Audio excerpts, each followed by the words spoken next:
యేసయ్యా స్తోత్రాలయ్యా నా దైవము నీవయ్యా.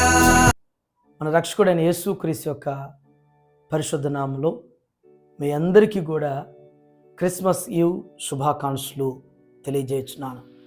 దేవుని యొక్క మహాకృపను బట్టి దేవుడు మనల్ని ఎంతగానో ప్రేమించి ఆయన మనల్ని ఎంతగానో జ్ఞాపకం చేసుకుని ఈ సంవత్సర కాలం అంతా ఆయన హస్తాల్లో మనల్ని భద్రపరిచి మనకి మరొక క్రిస్మస్ ఈవ్ను మన కుటుంబానికి మన బిడ్డలకి మనకు దేవుడు అనుగ్రహించినందుకు దేవునికి మనం ఎంతగానో కృతజ్ఞమై ఉన్నాము. ఈ దినం మన టీఎల్సీ అన్నదాన ఆహారంలో దేవుని యొక్క వాక్యాన్ని మనం జ్ఞాపకం చేసుకుందాం. మీకా గ్రంథం 7వ అధ్యాయము 9వ వచనాన్ని చదువుకుందాం. నేను యెహోవా దృష్టికి పాపము చేస్తున్న గనుక ఆయన నా పక్షమున వ్యాజ్యమాడి నా పక్షమున న్యాయము తీర్చు వరకు నేను ఆయన కోపాగ్ని సహింతును. ఆయన నన్ను వెలుగులోనికి రప్పించును, ఆయన నీతిని నేను చూచెదను. దేవుని బిడ్డలారా, ఈ ఉదయకాల సమయంలో లోతైనటువంటి ఆధ్యాత్మికమైనటువంటి మాట ద్వారా దేవుడు మనతో మాట్లాడుతూ ఉన్నాడు. మన దేవుడు మనం చేసినటువంటి పాపానికి, మన యొక్క దోషాలకు, మన అపరాధాలకి మన పక్షాన ఉండకూడదు. కానీ మన దేవుడు ప్రేమ కలిగినటువంటి వాడు, మన దేవుడు కనికరం జాలి కలిగినటువంటి వాడు. కాబట్టి మనం ఎంత ఘోర పాపులం అయినప్పటికీ, మనం ఎంత హానికరులము దోషకరులం అయినప్పటికీ మన ప్రభు మనల్ని ప్రేమిస్తూ ఉన్నాడు. ఇది మన దేవునిలో ఉన్నటువంటి గొప్పతనం. సహజంగా లోకంలో తప్పు చేసిన వారిని ఎవరు ఇష్టపడరు, ఎవరు వారితో మాట్లాడరు, ఎవరు వారిని ప్రేమించడానికి ఇష్టపడినటువంటి పరిస్థితి. కానీ మనుషులకు మరి ఆశ్చర్యం కలిగించే రీతిలో మన దేవుడు మనల్ని ప్రేమిస్తున్నాడనే దానికి ఈ క్రిస్మస్ ఈవే మనకు నిదర్శనం. ఈ భాగంలో 2 తలంపులు మనకు జ్ఞాపకం చేయబడ్డాయి. ఒక్క తలంపు ఏంటంటే, ఆయన నన్ను వెలుగులోనికి రప్పించును. అంటే దేవుడు మనం చీకటిలోనూ పాపంలోనూ శాపంలోనూ దుర్గంధంలో ఉండటం అనేటువంటిది దేవునికి ఇష్టం లేదు. మనుషులైతే, లోకమైతే మనం పడిపోయిన స్థితిలోనే, మనం ఉన్న బలహీనతల్లోనే, బంధకాల్లో ఉండిపోవాలి అని చెప్పేసి ఈ సమాజం కోరుకుండిద్ది. మనం ఒకవేళ పైకి రావాలని ప్రయత్నం చేసినా కిందకు నెట్టివేసేది ఈ సమాజం. పైకి రాకూడదని, బాగుపడకూడదని, మార్పు చెందకూడదని, మంచి వాళ్ళం కాకూడదని ఎంతగానో మన చుట్టూ ఉన్నటువంటి సమాజం, మన అయిన వారు కూడా మన పతనాన్ని, మన వినాశనాన్ని, మనం బలహీనతలోనే పాడైపోవాలని కోరుకునేటువంటి స్థితి. కానీ మన దేవుడు మనల్ని చీకట్లో ఉంచటం ఇష్టం లేదు.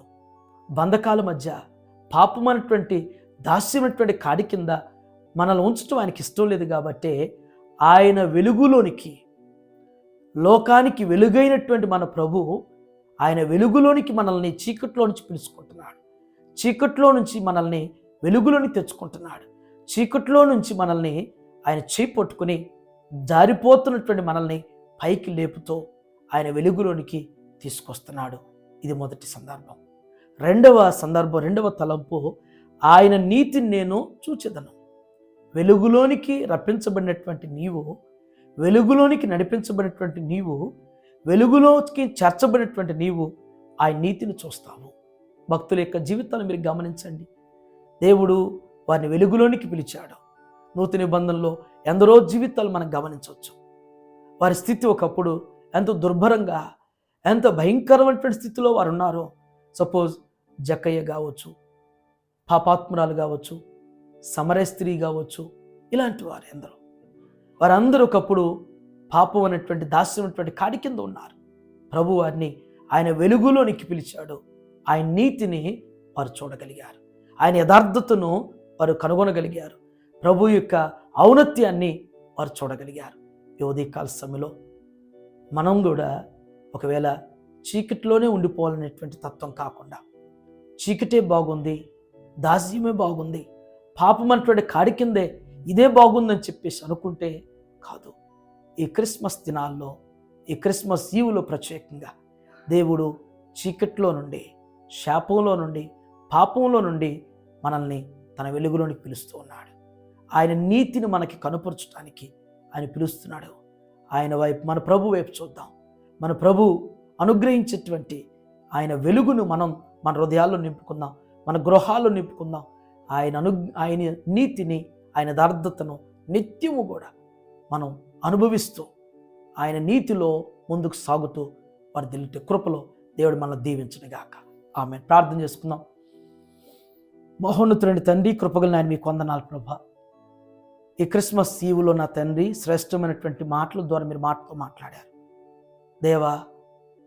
పూర్వం నా తండ్రి పాపులము, హీనులము దేవా, మీకు దూరస్తులుగా ఉన్నటువంటి వారు, చీకటి బ్రతుకుల్లో పాపమైనటువంటి దాస్యమైనటువంటి కాడి కింద బ్రతికేటువంటి వారు, మీరు మీ వెలుగులోనికి మమ్మల్ని పిలిచిన ఆయన, వెలుగు సంబంధులుగా జీవించడానికి వెలుగును కలిగిన ఆయన, మేము వెలుగుతూ అనేకులకి వెలుగునిచ్చేవారుగా వెలిగించేటువంటి స్థితిని మాకు అనుగ్రహించినందుకు మీకు వందనాలు చెల్లిస్తున్నాం దేవా.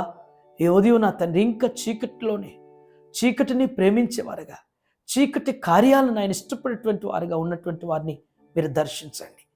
ఇప్పటికైనా గ్రహింపగలిగిన ఆయన, గుర్తెరిగిన తండ్రి అయ్యా, అపవాది యొక్క దాస్యము నుంచి నాయన, అపవాది యొక్క కబాళ్ళ హస్తాల నుంచి వారు విడిపించబడిన తండ్రి, మీ వెలుగులోనికి వచ్చేటువంటి వారుగా, వెలుగు సంబంధులుగా జీవించేటువంటి కృపలో వారిని మీరు నడిపిస్తూ నా తండ్రి, మీ నీతిని అయ్యా వారు చూడగలిగినటువంటి వారుగా, మీ యథార్థతను ప్రభువా వారు అనుభవించేటువంటి రీతిలో నా తండ్రి అయ్యా, మీ కార్యాలకు నాయన వారు నిత్యం అనుభవిస్తూ ప్రచురపరిచేటువంటి స్థితిలో నడిపించండి.